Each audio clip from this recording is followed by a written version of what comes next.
I just quit my dream job.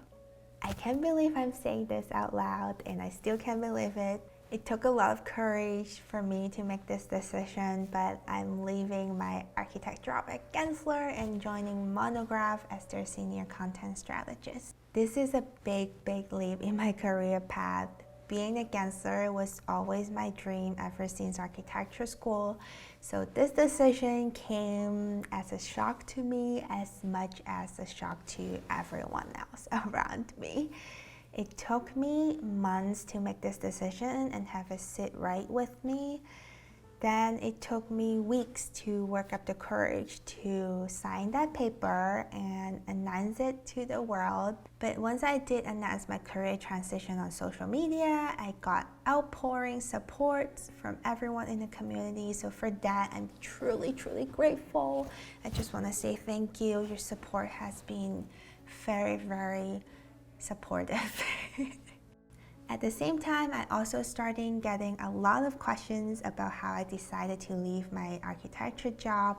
Apparently, a lot of you are struggling with the same thing. You have a comfortable job, but there's just something that's causing you to feel like you need to quit, or you're tired of getting paid so low and working so hard. I mean, I think we're all there. Or you want to work from home and escape the office environment in an architecture firm. Or maybe the only growth that you see is in the expense of your own health, working 60 to 80 hours a week. I get it. I so get it. I'm not here to encourage everyone to quit their job. I mean, if I do that, I think every architecture firm in the world is gonna hate me and never hire me again. But if you are feeling unhappy and you wanna quit your job, or maybe transition into some alternative careers adjacent to the architecture world, I'm here to give you 3 questions you can ask yourself before you make a decision to quit your dream job and pursue something totally different. But first, I want to tell you why I personally am taking this big leap. The first reason is really easy. It's really just the right time for me to take risk. After 6 years at Gensler, I just felt like it's the right time in my career to go out and try something new. Over the past 6 years, I grew a lot as an architect. I mean, professionally, I feel like I have become a really good architect. Seriously, I went from a little potato drafting restroom layouts to now leading teams, working on big projects in the firm, running my own project from design to construction. I'm recognized by the leadership often. I'm always mentoring younger team members, and I really love the people that I have worked with at Gensler. I have made lifelong friends. I have gained very supportive mentors, and I've gained tremendous knowledge as an architect. Everything was great. Everything has been going great, and that's why I call this my dream job. Because it really is what I've always wanted since I graduated from architecture school. It has a great culture, it's stable, it's hard work, but what architecture isn't hard work, but it's comfortable because I have been here for a while now and I have built great relationships with people here. It's a relatively well-paying job given that it's in the architecture industry. But what I realized was I have also been working on the same project type for the past 6 years. I've been doing the same design processes and I have been in the same studio working with the same people. I've been so comfortable that I don't feel like I was challenged anymore. See, that's always the reason why I left every job that I have left. I'm the kind of person that always wanted a challenge. Whenever I stop feeling challenged, I get bored and I feel stuck. I also know that I can always be an architect, but my life later on might not allow me to take a risk like this. This just feels like the right time to be uncomfortable leaving a very comfortable job. Well, It's actually not the right time because we're in the middle of a pandemic, an economic recession. A lot of architecture firms were laying off people. So I know that if I leave my job right now and want to come back to it later in a month, that probably won't happen. It might be hard for me to get a new job anytime soon in the architecture world. It's really not a good time to leave a very good stable job economically or logically, but it just feels like the right time for me mentally, emotionally, personally to venture out and try something new and take a risk. Reason number 2 of why I'm leaving my job and making this career transition is that I just trust my instincts. For a really long time, I knew I was going to do something different, but I didn't know what it was, and I didn't know if it's architecture, not architecture, like I have no idea. But I also didn't want to just get another architecture job because I'm sure it's just going to be the same thing. I didn't want to just do the same thing in a different firm, so I waited. And I didn't know what I was waiting for, but I just had this feeling that it was gonna come to me one day and I'm gonna figure out what it is that I'm waiting for. One day I randomly landed on the Monograph website and I was like, I need to work with these people. I saw their website, I saw their brand, I saw their mission. Most importantly, I saw their products and I was like, this is it. I really believe in the product that they're doing. They're basically a startup that develops project management, more like practice operation software for architects and designers. I really believe that the software that they're making is going to help modernize our industry and bring us out of that old, outdated age of working, which was always my biggest frustration when I was the process design leader in Gensler. I was so sure that this was going to be my next project that I'm going to take on as soon as I landed on their website. I just knew to my gut instincts that this is it. This will be the next company I join, and that was like 6 or 8 months ago. Sometimes you just gotta trust your own instincts. And it's hard. Growing up, I never ever listened to my instinct. I used to listen to my parents, my friends, my teachers, whoever is there for me. I would listen to them instead of myself. A good example is actually personal branding. I knew that when I first got into branding, that this is what I love to do and I'm pretty good at it. But instead of trusting my instincts, I listened to my friends. My friends would tell me things like branding is overrated. They told me it's too competitive, it's not worth it. So I listened. I didn't go into branding because I believe in them instead of believing in myself. But now I know better, and now I'm more mature. I listened to my own instincts and I started building my brand around personal branding. Next thing you know, my brand has been growing so much and I started getting coaching clients. From this particular example of personal branding, I decided to always trust my instinct. And my instinct told me that this startup Monograph is where I should go next. So I did it. The third reason why I'm taking this big leap is that I feel like I'm more than an architect. I'm meant to be more than sitting at my computer, drafting all day, designing bathroom, floor plans, things like that. Don't get me wrong. I love drafting, I love designing, but our career path doesn't have to be linear. It's okay to want more than architecture. For the longest time, I associated myself with the identity that I'm an architect, I'm a Gensler, I do this type of project, this type of work, and I tied my worth to only being an architect and to the firm that I was at and to the projects that I was working on. I was actually afraid to go out of the architecture bubble because sometimes I feel like if you dare to leave this bubble, you're looked down upon by other architects. It's kind of like a cult. Everyone wants you to just stay inside of traditional architecture practice. And some people would tell you once you leave, you might have a hard time coming back to becoming, a traditional architect. Some will tell you that you are giving up years of your life, years and years of your life that you have spent building your architecture career. But what I realized is that I'm more than my job. I'm more than my firm. I'm more than the buildings that I'm working on. I'm more than an architect. And once I figured out my bigger mission in life is actually helping to make a change in our industry and making an impact, I wanted more time to help.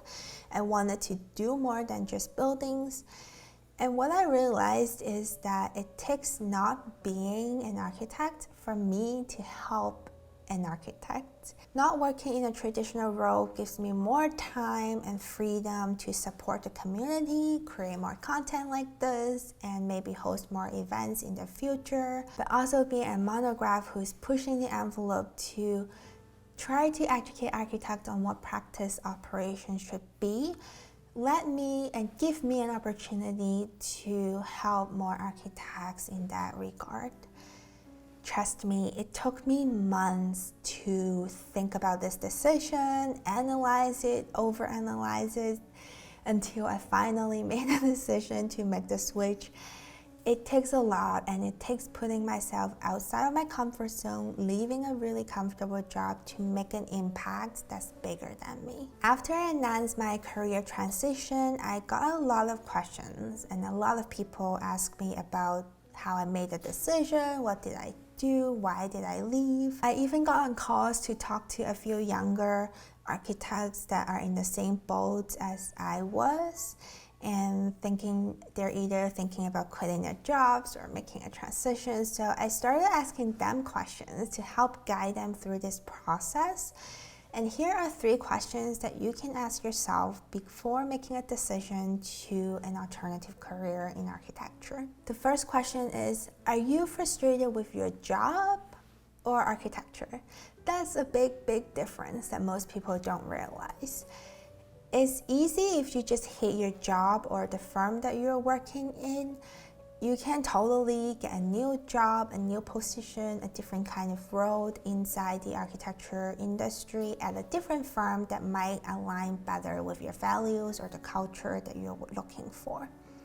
But if you don't like architecture as a whole, that is a totally different story. You have to ask yourself a few questions. What is it about architecture that you don't like?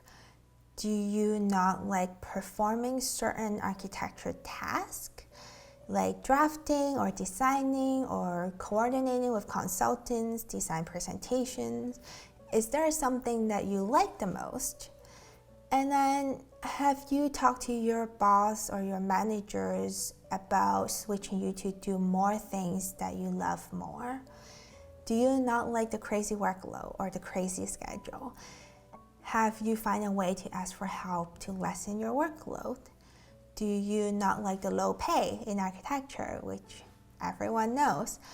But have you done market research to figure out what you should be paid in your area and ask for a raise?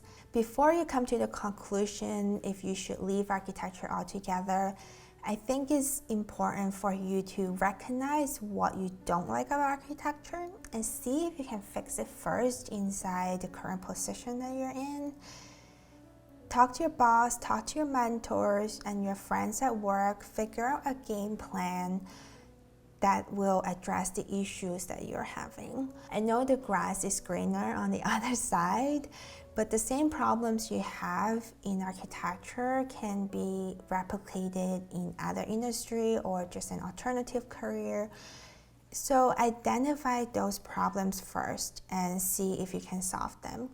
And if you've tried everything and you finally realize you just don't like this profession or just you don't like practicing as a traditional architect, then by all means explore new alternative career paths outside of architecture or even inside architecture. The second question you can ask yourself is, are you able to take risk? This move to me is a really, really big risk. And before I made a decision, I listed out every single pros and cons about the two jobs that I'm deciding. The two biggest risks that I took into consideration is competition risk and financial risk. Now I'm transitioning into a position called content strategist. What I do basically is content marketing. What does that really mean in terms of risk? Content marketing isn't really a skill that you need to get a license for like in architecture. So there's a lot more competition out there in the marketplace. There are people that are much more senior than me and much more experienced than me that have experience in marketing. There are people that went to school for it, but I'm self-taught. And I learned all my branding and marketing skills by myself over the past few years. Now I think of myself as a pretty good marketer, but going into an industry that I haven't formally performed a job in, kind of a pretty big risk, and it's pretty scary. Another risk that I need to consider is the financial risk. I'm joining a startup that's still pretty new, so financially is a much bigger risk than if I stayed in my stable job at Gensler as an architect. So I thought a lot about my financial situation. Am I able to take on this risk financially?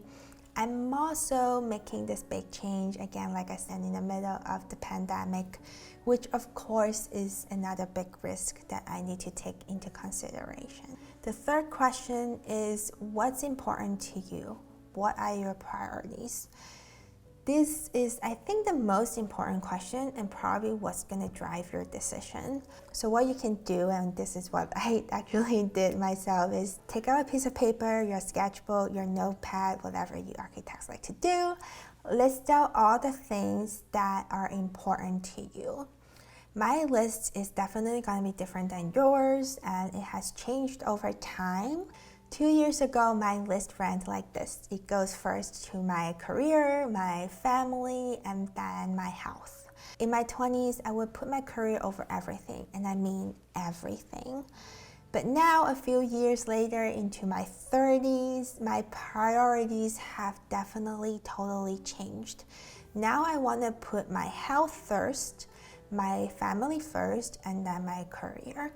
It's really important to figure out what priority is in your life at this really particular stage of your life. One of my most memorable teachers in high school, although probably not my favorite teacher in high school, always told us to do the right thing at the right time.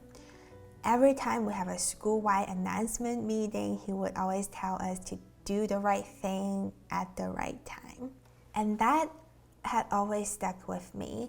It's easy to focus on the past or the future, but it's really hard to plan for the present. When I was trying to decide if I should quit my job or not, I was thinking things like, am I wasting 15 years of my past life that I have worked so hard for to quit my job right now and pursue something different? Am I giving up? What if I want to come back to practice later in the future? Am I still want to be able to find a job? I was thinking a lot about the past and the future. And these are all valid questions that you should ask, but I was focusing so much on the past or the future that I forgot about the present. I forgot to ask myself, what about right now? What do I want right now? What feels right at this moment, at this time of my life? What is the right thing to do at this right time? For me, the right thing for me to do was to take this job at this right time. For you, it may be different, but only you know what's gonna be right for you. So after all these questions I have for myself, I left my traditional architecture job and joining the tech startup world. If you have been thinking about alternative careers, either inside or outside of architecture, but you're too afraid or unsure about making a change, I hope this episode helps you to make an informed decision about your career that's the right choice for you right now at this time. So until next time, keep building up and showing up together.